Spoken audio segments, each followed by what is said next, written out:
एक प्रश्न आया था हमारे टीम में कि आत्मा और परमात्मा इसको हम कैसे समझें कि वो एक है, या फिर कह सकते हैं कि उसमें कनेक्शन कैसे है। वो तो अलग चीज़ है, हम अलग हैं, तो उसको कैसे समझें। तो बेसिकली हम एग्जांपल्स के थ्रू समझेंगे कि वो जो आत्मा और परमात्मा उस कैसे कनेक्टेड है, कैसे एक चीज़ है। जैसे कि एग्जांपल एक सबसे बढ़िया मिलता है कि हमारा जो कैंडल है और उसका फ्लेम है। तो कैंडल जो है उसका फ्लेम जो है वो कैसा है, उसमें अग्नि है। तो अग्नि का प्रतिरूप हमारे नेचर में सबसे ज़्यादा किसके पास है, वो हमारे सूर्य देव के पास है, सन के पास है। तो वो जो सन है, तो सन में जो एंटिटी है मीन्स अग्नि तत्व का, वो उस मोमबत्ती में भी है, उस कैंडल में भी है। बस अगर उस मोमबत्ती को, उस कैंडल के फ्लेम को हम सन के पास छोड़ दें, सन में उसे डाल दें, तो वो उसमें विलीन हो जाएगा, उसमें मिल जाएगा।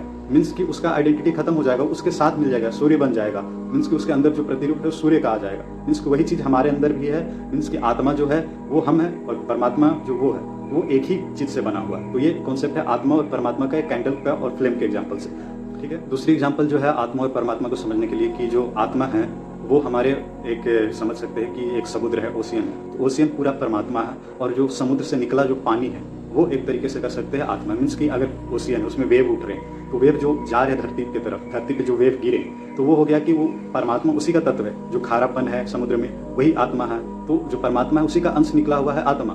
मीन्स कि अगर उस जो पानी जो धरती पे गिरा उसे समुद्र में वापस छोड़ दे किसी तरीके से, तो वो उसी में वापस चला जाएगा। मीन्स कि उसमें विलीन हो जाएगा। वही चीज़ जो समुद्र का पानी जो छलका है वही आत्मा है, और जो समुद्र है, जो ओशियन है, वो परमात्मा है। मीन्स कि दोनों में एक ही एंटिटी है। बस उस चीज़ को वहाँ तक पहुँचने का जरूरत है, उसे समझने का जरूरत है। तो ये एग्जाम्पल है। फिर हम अगले एग्जाम्पल के तौर पे समझ सकते हैं, जैसे कि एक मोमबत्ती होता है, उसके एग्जाम्पल से समझे। उसी तरीके से हम समझ सकते हैं एक मिरर और सन के एक एग्जाम्पल से। जस्ट लाइक कि जो सन है, सन का रे पड़ रहा है मिरर पे, तो वो रिफ्लेक्ट हो रहा है। मीन्स ऐसा नहीं कि मिरर के पास खुद का उसका पावर है रिफ्लेक्शन का, वो तो सन की वजह से रिफ्लेक्ट हो रहा है। मीन्स कि उसी का वो पावर है जो उस पर्सन को, जो उस मिरर है उसको रिफ्लेक्ट करवा रहा है। अगर हम मिरर पे गंदगी कर दें, धूल मिट्टी कर दें, तो रिफ्लेक्शन कमजोर हो जाएगा। उसी तरीके से हम हमारे जो अंदर है, मीन्स कि हम अपने अंदर विचार, कलमश, हमारे जो कसाय है, जितने तरीके के हमारे नेगेटिविटी है, थॉट्स है, हमारे जो जैसा कॉन्शियसनेस, उसे भी डिग्रेड कर ले, तो वो जो हमारा जो रिफ्लेक्शन होगा परमात्मा का, वो कमजोर पड़ जाएगा। फिर हम उस